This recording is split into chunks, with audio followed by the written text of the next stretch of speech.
Listeners, it's with great pleasure I welcome the Assistant Controller from Idell's Sausage Company to the show, Danielle Johnson. It's good to have you with us. It's good to be here. And listeners, I've known Danielle a little while. Her nickname is Nikki, and that's what I call her, so if you don't mind, I'll just use the nickname. It's more informal like we are. Nikki, you've been working, golly, for however many years it has been that I've known you. But as we head into Labor Day and as we reflect on things, what are your thoughts as a worker in America and now a manager? Start maybe first as a worker. What were your thoughts? When you started in the workforce, what was your first job? My first job actually was filing. Okay, filing. Yeah, so I would go into companies and basically file everything from the prior year, stuff it, and put it away. And then after that, I did data entry. So pretty much, could I say the bottom of the rung would be a fair assessment? Yes. And what was your view on working in America at that time? At that time, I really thought about it as I didn't want to do this for the rest of my life. Mm-hmm. And I needed to get an education so that I could further my career, so I could do something that had more meaning. And did you feel support from your company to do that, or was this, I, Nikki, have to do this on my own? No one's out there to help me. I really felt that it was on my own. Mm-hmm. And so I went to school, and when I got back from school, I got a temp job. And so I got to visit a lot of different companies and see how different organizations view their employees. Uh-huh.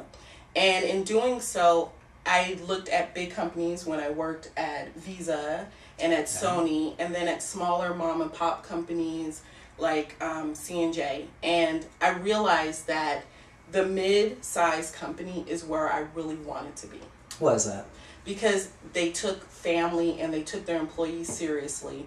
You didn't get lost in the shuffle, and you weren't just an employee number. You were a name. You had a face. And you could go to the president if you had a problem. You didn't have to go through layers and layers and layers of red tape. I could certainly empathize with what you said. Listeners, again, in 17 years in the industry, I've worked for some of the biggest names, and now I'm working on my own.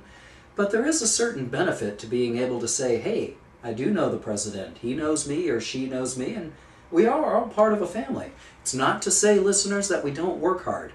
Don't get that impression. Certainly people do work hard, and to some extent, I would argue when they feel part of a family, they work even harder. If you want a good example of it, take a look at Southwest Airlines. The CEO used to come down on Thanksgiving and help unload the planes of their luggage. Now that's a sight. So you started out in there, and then you progressed through education to better jobs. Would that be a fair assessment? Yes. Okay, and what sort of jobs did you encounter, and what sort of view, how did your view in labor change at that time? Once I graduated and I became an accountant, I noticed that I was on both sides. You know, where I was a grunt before, I was just doing, menial tasks, but they had importance. They do. Whereas now I'm responsible for things that matter to the entire company. Mm-hmm. And in doing that, it really made me respect every aspect of the employee experience.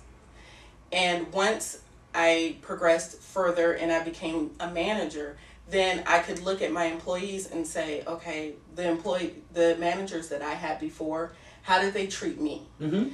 And how did they respect me and value me? And then treat my employees that way. And if I felt that a manager hadn't done that, then that was my opportunity to give an employee a positive experience. So how has your view of labor changed then? Has your management experience enlarged it then? Could I say that? Yes. And do you feel that as a manager now, because of the grounding you had, if I might say at the ground level, you are more effective? Yes, definitely. Because I can look at things from both sides and how long things take to actually enter, because I've done data entry for so long, then I can gauge the workflow better. And then I can also see, being an employee or a mother and needing time away from work. Yes. And being more apt to say, yeah, go ahead, if we need to change your schedule so that you can pick up your kids every day, that's fine. Because the work still gets done. And that's what people forget, is that as long as the work gets done, that's the most important thing, and people need to have a work-life balance. That's unfortunately lacking in many of the companies in America, I hate to say. And again, I don't see it as mollycoddling what Nikki is espousing here. It's just common sense. If somebody is focused on a sick child or a child needing to be picked up or something else, it actually is a distraction in the workforce and hits your bottom line. So as a business person, I can say that. And sometimes it's better to take a step back and say, hey, why don't you take some time? Let's get this squared away. And if you want a couple of other good examples, take a look at the book Maverick, written by a guy named Ricardo Semler. That's an amazing one, really shows you the work-life balance and how to make a company profitable. He did it, and so can we. So what do you say to employees now that you are the manager? What do you say to them as they're entering the workforce and saying, where do I fit in this whole thing?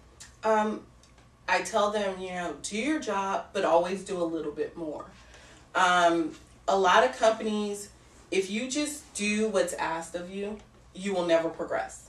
Nowadays, they want you to not only do that, but they want you to always have the initiative to take more, take on responsibility and ownership of what you do.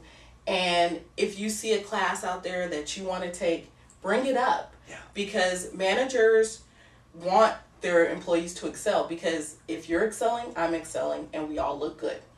And it helps the company bottom line. Yes, the better it does. you are. Again, listeners, it's a way to further yourself. Take a look at Stephen Covey in Seventh Habit, Sharpen the Saw. Always make sure you're learning. Especially in today's workforce, you've got to stay on top of that. So as you look at your time in the workforce, if I may say it, Nikki, and labor in America, do you see a positive aspect? Do you see a positive picture? I do, but I think we need to also move forward more so in benefits and in work-life balance, because in America, we tend to push our employees to the breaking point, Okay. and then they burn out. Whereas in European countries, they tend to back off a little more, and we need to kind of take that concept on, because if we keep pushing employees to work 70-hour weeks, the productivity starts to decrease instead of increasing for every hour that you put in. And as a manager and straddling both sides, being in middle management, I see that. I see employees burning out, and we're still being pushed to do more and more and more. And at one point, there has to be a breaking point where, as a company, you say, we are not going to be any more profitable if they work 60 hours versus 70 hours. I can agree with what Nikki says, listeners. In a past life, I was doing 80-hour weeks, and one might argue the last 10 hours were perhaps not the most productive. But by golly, I showed up and did my time, as they might say. And it's easy to make fun of the French with their 35-hour week, but why is it their productivity is so much higher? Now that's an interesting thought. Nikki, as we wrap things up, last question for you. What really matters? Well, for an employee, to me, what really matters is doing what you love, valuing what you do, and putting forth your best effort. Couldn't have said it better. Ladies and gentlemen, Danielle, Nikki Johnson. Assistant Controller, Idell Sausage.